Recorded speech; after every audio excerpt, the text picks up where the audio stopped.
Thank you, Rabbi Yisraeli. It's always a real pleasure. You don't want to say such things on Tisha B'Av that it's a real pleasure. But it's a real chizuk to come. I was telling my wife, I was on the way to go speak somewhere. She said, people leave their homes on Tisha B'Av, they will hear drashot. People actually leave their house in the middle of the afternoon. Isn't everybody exhausted and tired and they have headaches and they just want to sleep in bed until the time is to break the fast? I said, I don't know, maybe in Tarzan it's like that. In Pico Robertson, they're coming to go and hear drashot. So I'm impressed, and I came, it gives me a chizuk to see what a person could accomplish if they want to. If you want to get out of bed and you want to pull yourself away, the screen was very tempting, this Tisha B'Av, there's so much to watch and so much to see, but you came for Torat Chaim. Torat Chaim is when the Torah is alive. You can never replace learning Torah alive with anything else. So to see all of you here and to know that many of you are probably tired and your strength is waning and it would make sense to be in bed, but you came to get a chizuk, I want you to know you gave me the chizuk. Time is not very long right now. I would like to share with you perhaps one idea. As the hours of Tisha B'Av are leaving us, and unfortunately we're still here. We didn't hear the shofar gadol that was blaring. We didn't get into Eretz Yisrael. Maybe you saw the clips of 100,000 people by the Kosel singing and having a kumsitz right after Tisha. We're not there. We're here in Los Angeles. And for some reason, the Eibishter HaKadosh Baruch Hu wants us to be here because we have work to do here. But it's very hard. When you go through a year that we have been through, it's very, very difficult to watch, as Rabbi Grama was just speaking, to watch all of the tragedies of Klal Yisrael. And if that's only there in Eretz Yisrael, but everybody knows on the home front as well, how much pain and how much suffering and how many challenges people are going through. How much chorban, how much destruction there are in people's homes, in people's lives, in people's marriages, in people's children. Parnassah didn't go the way that we thought that it would this year. The doctor called us, and one of the tests came back, didn't look so good.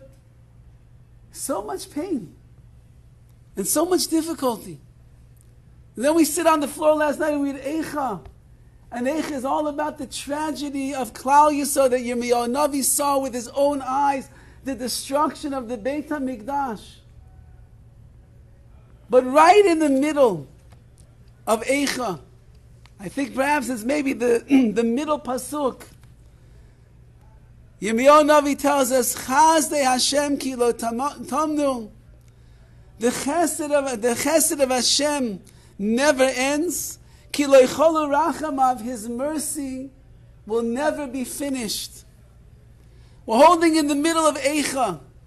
We're just talking about the destruction of this, and mothers eating their children, the blood spilling on the streets, the destruction of the temple. And Yirmiyahu Navi says, but you should know, Klal Yisrael, Chesed Hashem ki lo yisamnu. The chesed of Hashem will never, ever cease. Ki lo yicholu rachamav. Why will this chesed never end? Because the mercy of HaKadosh Baruch Hu will never cease and will never end. HaKadosh Baruch Hu loves Klal Yisrael so much. He desires each and every one of us so much. He cares about us more than you could ever imagine. And because of that, the chesed of Hashem never leaves our lives and never leaves this world. And it's very interesting to note, I saw from Rav Gamliel Rabinovich, but I was looking myself, I don't know that the name Elokim appears in all of Eicha. Rabbi Yisraeli, do a computer check and tell me. I don't know that the name Elokim appears in all of Megillas Eicha. Does it? It doesn't. The only name of Hashem that we see in all of Eicha, destruction of Klal Yisrael, Chorban, Galut, everything, the only name of Hashem that we see is Hashem Yud Kei Vav Kei, which is the name of Rachamim. That means that even in the most difficult times of Klal Yisrael, even in the biggest tragedies and the most pain that a person will go through, they should know it's all Hashem, Yud-Kei, Vav-Kei, Midat HaRachamim. Why does Hashem bring suffering to Klal Yisrael? Why does HaKadosh Baruch Hu make things not go the way that we would like it to? Why does Hashem strike us with pain and difficulties that were unexpected? Because sometimes HaKadosh Baruch Hu needs to send a message to a person, to a family, to a nation, to all of Klal Yisrael, that you're traveling on a derech right now that is lo tova, that is not good. You're involved with things that are not the way that they should be. You're talking lashon hara, you're not behaving the right way on Shabbat, you're not doing the right things with your business, you're cheating the taxes. And sometimes the Ribbono Shel Olam, in his chesed and his rachamim, when he wants us to make sure that we don't go over the edge, he throws a challenge into our life. He sends us a tragedy, Rachmana litzlan. He gives us a nisayon that is sometimes so hard to overcome. But it's all midat harachamim, the chesed from Hashem. Because that He loves us so much, and He wants us to succeed so much, and He doesn't want us to straggle away too much, He will bring us things that are the greatest chesed that you could imagine. Many of you here, I believe, are parents. Let's say you had a child, we call in Yiddish a wilde chaya, a wild kid. This is the one that's hanging from the chandeliers, the one that's coloring all over the walls, the one who talks back to his mother and father, like most kids today. Now, if you're going to be a parent that just lets the kid get away with whatever he wants, he can talk how he wants, he can be b'chutzpah how he wants, he can damage things and cause all terrible, whatever he wants. Are we going to say, wow, you're such a good parent? You just let your kid have whatever he wants. He gets away with it all. You must love him so much. We would say, no, you're a terrible parent. If you let a kid get away with bloody murder, he will end up to be chas v'chalila, a murderer later in his life. Probably not physically, he's not going to take someone's life, but maybe he'll shame somebody. Maybe he'll speak lashon hara, he's going to destroy someone's life. Maybe he will not have a connection to Yahadut the way that he should. You let the kid get away with everything. A real parent who loves their children, there's something called the laws of discipline. There are fences and boundaries that we put our children into so that they don't go overboard, so that they know how to behave in the proper way.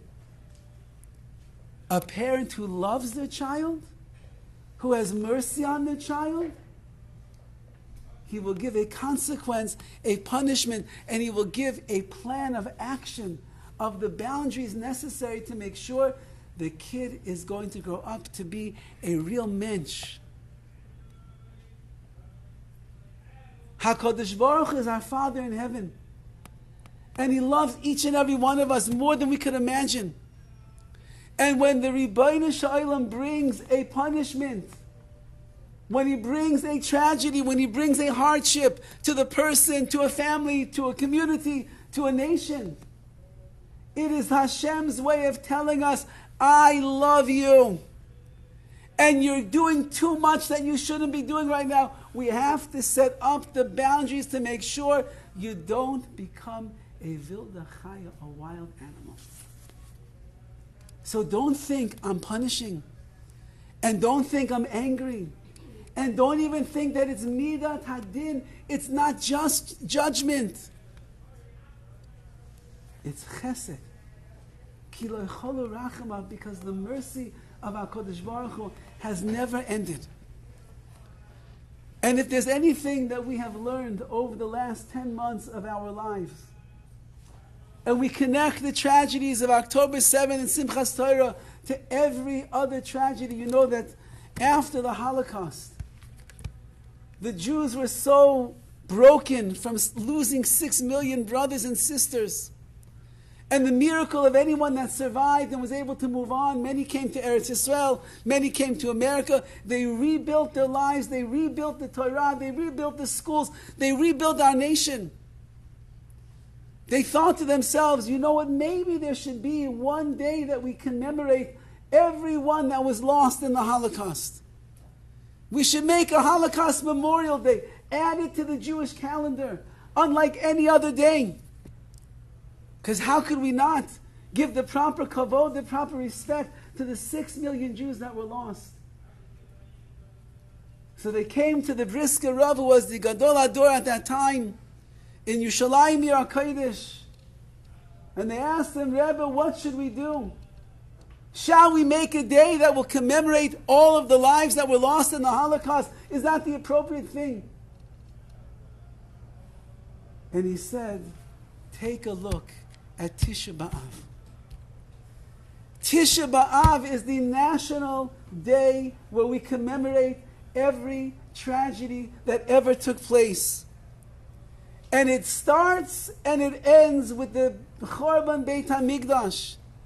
And we never made a day for the Inquisition, we never made a day for the Crusades, we never made a day for, I'm sure all of you went through horror over there with Ayatollah and everything around you. We never made days for those. Why? Because everything comes from Tisha B'Av. The day of destruction that affects the entire universe and the world and Klal Yisrael is this day. Chorban, there's no Beit HaMikdash in the world, and that's why things happen. But HaKadosh Baruch is telling us, when you see the tragedy, when you see the pain, when you see sometimes the very abrasive reaction of HaKadosh Baruch Hu, you should know it's Chesed and Rachamim. Because I love you and I want you to become the person that you should be. I want you to examine your ways. Nechpaseinu v'nachkura, like we say in Eicha, examine and take a look, delve into yourself, and see what you could do to become a much greater person. And that will be the chesed we can do for Hashem. When we change and we grow and we get closer to Hashem, that is the greatest way for a child of Hashem to respond to what our Father in heaven is doing. I want to leave you off with a Maisa. It's not from this war, it's from one that took place at about 2015. There was another operation, they went into Gaza, and it was a very touchy situation, very tenuous, and there was a major combat that took place in 2015. Anyone remembers? I don't remember the name of what they called it, but it was a war that the Israeli army went into Gaza. And there were many miracles at that time that took place, stories that were going around. One of the things that they started during that time was the idea of the Americans making the tzitzis, making the tzitzit, and sending them over to the soldiers in Eretz Yisrael and telling the soldiers, even if you're not religious, but it's protection. It's like a shield. It will help you in the battle, in the army. Why don't you put them on? And hundreds and thousands of tzitziot were made, and they were shipped off to Eretz Yisrael, and they were made in Eretz Yisrael as well.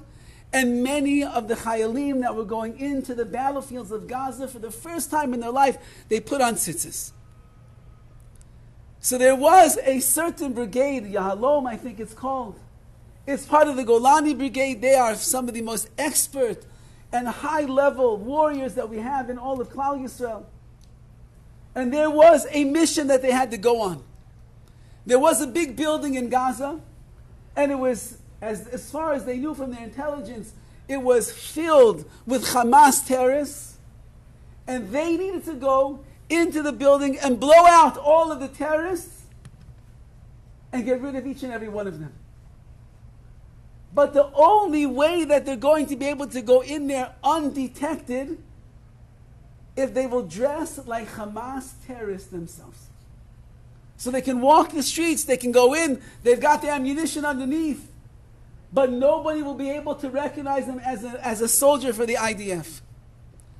As they're about to go on to this very dangerous mission, a package arrives in the army base, and it is hundreds of tzitzis that were made by Jews just like you and me, that had hopes that the soldiers would wear them. And so they open up the box, and one of the soldiers in the brigade was somewhat religious, and he said, "Whoa, Rabbi, look at this. Shmirah, protection for us on this dangerous mission. Let's put them on." And every single one of the soldiers, without fail, said, "Why not? We don't have to lose. A little extra protection. Let me put it on." And they put on the tzitzis. Now they're going into Gaza, and they're dressed as a Hamas terrorist. Hamas terrorists do not wear tzitzis, by the way. So they all had to tuck their tzitziot inside of their clothing, so nobody would be able to see a thing. They're walking through the streets undetected. They get to the building where they're supposed to be, and they walk in, and right away the action begins, hand-to-hand combat, and they are killing one after the other, all of the terrorists. And the terrorists outside of the building, they hear all the noise, and they realize something is going down, and the soldiers killing one by one, and they're running up to the rooftop. Maybe there's going to be some way they can escape. And as the rest of Hamas is coming in from the downstairs, they're on the rooftop. They look out in the distance. They see a helicopter from the IDF coming close. And they start waving their hands. "Save us! Save us! We're here! Save us!" And the pilot of the helicopter is looking. And the soldiers in the helicopter are looking out, and they see Hamas terrorists waving their hand on top of the building. "Save us!" And they begin shooting at the Israeli soldiers. And the soldiers realize we're dressed like Hamas. They think we're Hamas. So one of the soldiers says, quick, your tzitzis. Pull out your tzitzis. And every soldier starts pulling out their tzitzis like this and waving them in front of the helicopter. And they realize, these are Jews. These are our kind. As smart as a Hamas guy might be, he's not that smart to put on tzitzis. And he's not that smart to begin with. And the helicopter came landing down on top of the roof, opened its doors, the soldiers ran in, and they flew off into safety. HaKadosh Baruch Hu presses down on us. And he puts us in situations in life, not because he's angry, chas v'chalila. Not because he's punishing, chas v'chalila. Not because it's midat hadin. But because he wants to create the boundaries where each and every one of us can grow in the best possible way. And if Hashem sees in a beautiful kehillah, on the last hours of Tisha B'Av, you crawled out of bed, you brought yourself to listen to Divrei Chizuk, to get inspired, to grow, to change. What greater chesed could there be that we could do for Hashem than that? May it be like the Navi says, Chazdei Hashem ki lo yisamnu. The chesed of Hashem will never cease. Ki lo yicholu rachama, because His mercy never ends. May we always see chesed and mercy and rachamim in our lives. May we do the ultimate chesed and rachamim to Hashem and change and elevate and grow in our own Torah and mitzvot to give back to Hashem for everything that He does for us. And in that zechut, may we have the ultimate chesed, the rachama from HaKadosh Baruch Hu, with the binyan by Shlishi, the building of the third Beit HaMikdash, b'mheira v'yameinu.